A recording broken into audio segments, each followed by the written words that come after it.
la situación económica del sistema público de seguridad social y concretamente el sistema de pensiones es muy, muy preocupante.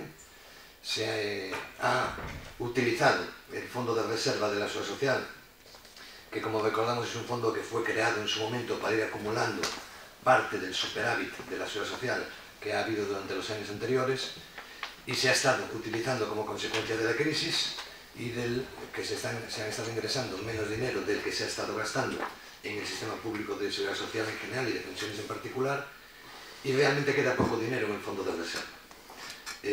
Según nuestros cálculos, que no son ni pesimistas ni optimistas, entendemos que son bastante realistas, si la situación sigue así y no se alcanza algún tipo de acuerdo de Estado, no va a haber dinero para pagar la paga extra de los pensionistas de la Navidad del año que viene, 2017, dentro de un año prácticamente y 3 meses.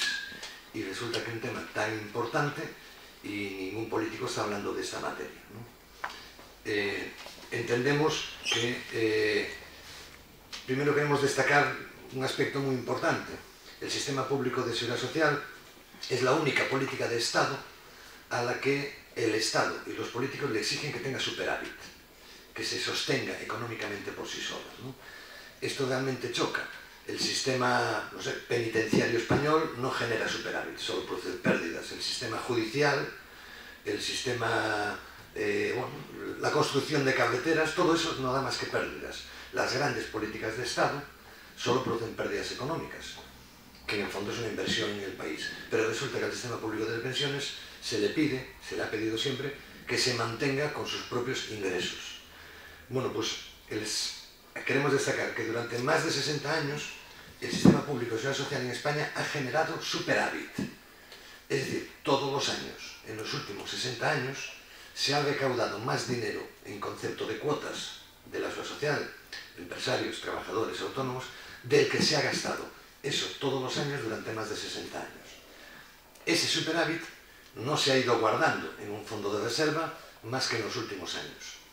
Lo cual quiere decir que de 60 años, prácticamente durante 50 años, el dinero sobrante de la seguridad social se ha ingresado en el Estado. Es decir, hemos estado con las cuotas de empresarios, trabajadores y autónomos financiando los presupuestos generales del Estado. Y ahora resulta que como consecuencia de la crisis es cierto que en los últimos 5 o 6 años está habiendo déficit. Bueno, eso no significa que el sistema falle, significa que estamos en la mayor crisis que ha vivido España en los últimos 200 años. Pero ahora que está habiendo déficit, resulta que ningún político se está planteando el que ese déficit sea cubierto con los presupuestos generales del Estado, cuando es el momento de no agotar el fondo de reserva, sino que el déficit que está habiendo ahora y que entendemos que es transitorio, exclusivamente mientras dure la crisis, que el Estado lo cubra a través de los presupuestos generales del Estado. Hay que alcanzar un gran acuerdo de Estado para renovar las fuentes de financiación de la seguridad social, exigir que se ingresen en el fondo de reserva los excedentes que no fueron ingresados en su día, sino que fueron destinados a incrementar los ingresos de los presupuestos generales del Estado. Entendemos también que hay que modificar la ley para impedir que un gobierno unilateralmente pueda disponer sin un criterio claro y público y sin un gran consenso con las fuerzas políticas, que pueda disponer libremente del fondo de reserva de la seguridad social. En consecuencia, digamos, recuperar el consenso en materia de seguridad social, consenso que se originó en el Pacto de Toledo y que con la excusa de la crisis se ha roto en los últimos años con el gobierno del Partido Popular. Pedimos que se derogue expresamente la Ley 23/2013, que estableció el factor de sostenibilidad y el índice de revalorización de las pensiones y que ha condenado a los pensionistas a que como máximo puedan tener una subida salarial del 0,25%, lo cual es un verdadero desastre. Que se recupere el IPC como garantía del mantenimiento del poder adquisitivo de las pensiones y que se recupere la compensación cuando haya desviación del IPC para los pensionistas. También pedimos que los gastos de administración de la seguridad social, es decir, el mantenimiento de la infraestructura del INS, tesorería y todos los organismos de seguridad social con los gastos que suponen, que se haga a través de los presupuestos generales del Estado. Es decir, que el mantenimiento de las estructuras de la seguridad social no se haga con cargo a las cuotas de la seguridad social, que las cuotas vayan destinadas exclusivamente al sostenimiento del sistema público de pensiones. Exigimos también que los incentivos a la contratación no vayan con cargo a los fondos de la seguridad social.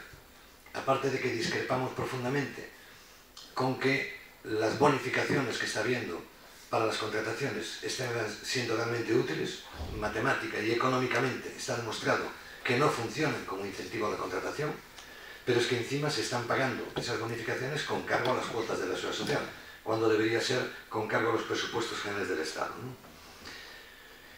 Y por último, realmente un mensaje muy importante. Entendemos que el sistema público de seguridad social y concretamente el de pensiones, aparte de necesitar nuevas fuentes de financiación, todos sabemos que fundamentalmente se financia con las cuotas que son calculadas en base a unos porcentajes sobre los salarios de los trabajadores. Mientras se mantengan unos salarios miserables y salarios realmente indignos, con contratos temporales, contratos a tiempo parcial, que además ocultan una enorme cantidad de economía sumergida, los ingresos de la seguridad social seguirán siendo bajos y cada vez más bajos con tendencia al cero. Entendemos que la única manera de garantizar la sostenibilidad del sistema público de pensiones es crear empleo de calidad, con buenos salarios, empleo estable y con unos salarios dignos para que los ingresos por cuotas de la seguridad social sean dignos. Sin esas condiciones realmente es muy preocupante y entendemos que, vamos, en un año y medio estaremos en una situación gravísima en materia de seguridad social. Y luego cualquier medida que se adopte no va a arreglar el problema en 6 meses. Este tipo de políticas cuestan años implantarlas y entendemos que las medidas que se adopten tienen que ser urgentes, por supuesto tienen que ser consensuadas por todos los partidos políticos para que, con independencia de quién gobierne, haya un gran pacto de Estado en materia de sanidad y seguridad social y que solucione la situación actual que desde luego consideramos catastrófica. Hay que entender que hay 9 millones y pico de pensiones en España que cobran unos 8 millones y pico de pensionistas, porque hay pensionistas que perciben doble pensión, ¿no? Su propia pensión de jubilación, por ejemplo, y pensión de viudedad. Esos 8 millones y pico de pensionistas en muchísimas ocasiones están sosteniendo a hijos y nietos que están en el paro.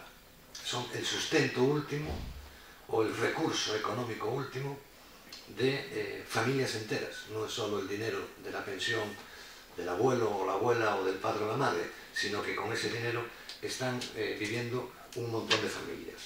También queremos destacar que el sistema público de pensiones es indudablemente mejorable. En esa mejora tenemos que luchar todos, partidos políticos, sindicatos, trabajadores, empresarios, y el sistema público de pensiones no solo no es un disparate o no es un lujo, el 50%, más de 4 millones y medio de pensionistas están por debajo del salario mínimo interprofesional. Es decir, no son pensiones de lujo ni pensiones súper maravillosas que permitan a nuestros pensionistas pasarse el año de vacaciones, sino que, repito, más del 50% están por debajo del salario mínimo interprofesional y el 70% de las pensiones que se cobran en España, 6 millones y medio, están por debajo de los 1.000 euros.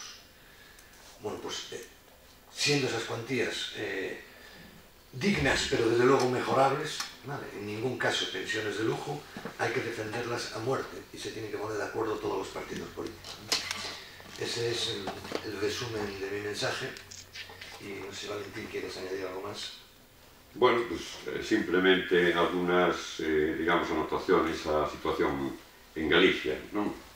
Si no conxunto do Estado existe un problema moi serio, tanto polas cuantías como polas consecuencias da reforma das pensións que levou de forma unilateral solo o Partido Popular, pois trae unhas consecuencias, digamos, moito máis graves.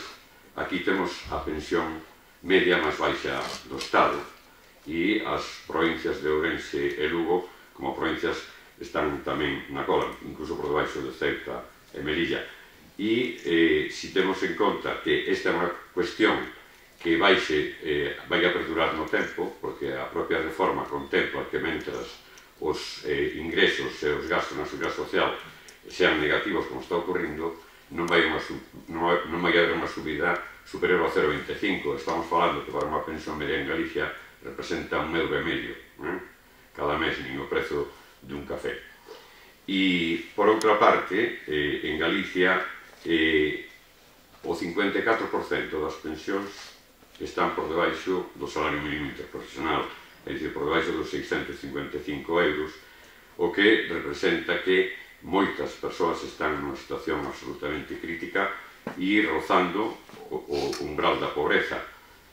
E se a isto engadimos os copagos, o copago farmacéutico, os copagos hospitalarios, a retirada de máis de 1000 medicamentos do sistema público de saúde, medicamentos que son de uso común entre as persoas maiores, que non vou a citar, pero que todos sabemos cales son, o omeprazol, os antiinflamatorios, en fin, moitas medicinas que son de uso común, porque, como decía Fernando Osval, o que ten 55 anos e non lle doe algo é que está morto, verdad? E entonces, coa edad, evidentemente, un necesita destos paliativos.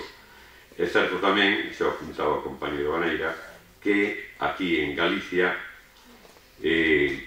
un tercio dos fogares, é dicir, que de 1,5 millón de fogares que hai, un tercio están sustentando coas súas pensións moitas veces moi menguadas, moi pequenas, e facendo unha función social importante, dado que este goberno, coas súas medidas, deixou fora das prestacións por desemprego, eso a moita xente, e que están sustentando a veces familias enteiras, é dicir, que están todos os membros en paro, como así reflicten as estadísticas.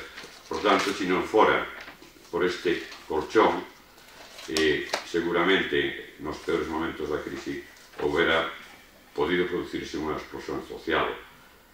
E, por último, decir que estas persoas que están sufrindo estas consecuencias tan graves da política do goberno do Partido Popular son discretas, é dicir, por dignidade, moitas ocultan, digamos, esa situación e, por tanto, non se visibiliza, pero sabemos, e así o reflicten todos os estudios, que é unha situación de extrema gravedade.